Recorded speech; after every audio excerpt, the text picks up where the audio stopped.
Look at the subject of marriage today, for example. Every time we talk marriage, they say marry your friend. That's not in the Bible. The principles of marriage they teach us today are the things picked from the gutters. What the Western world adopt, that's what the church teaches now. Meanwhile, when you go to the Western world, 7 out of every 10 marriage breaks because they marry their friends. They marry who they love. The kingdom prescription is different. You don't marry who you love who you marry, because love is a commandment. But it will take a teaching priest to bring you to that point. And your husband is not your friend. Your husband is your Lord.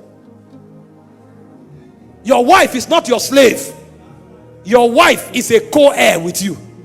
So when a man is dealing with his wife, he's dealing with his wife the way Christ deals with the church. He dies to bring his wife's reality out.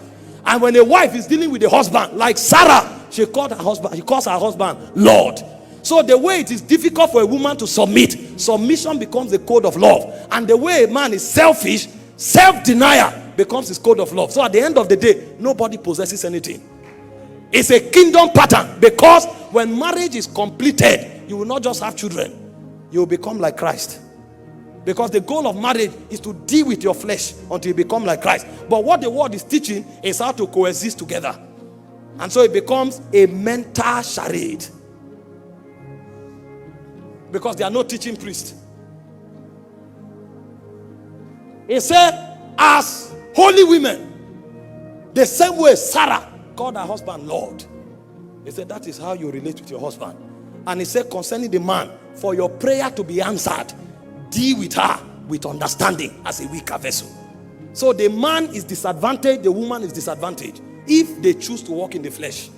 Because if the woman doesn't see the husband as Lord, she will never have a relationship with God. And if the man marginalizes the woman, his prayers will not be answered.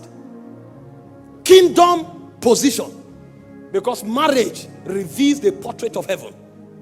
But we reduce it to earthly things. You will see people go for marriage seminar. They tell them to dress naked before their husband. Because love is sensual. Love is not a commandment. So a wife is taught how to seduce the husband. Is she a harlot?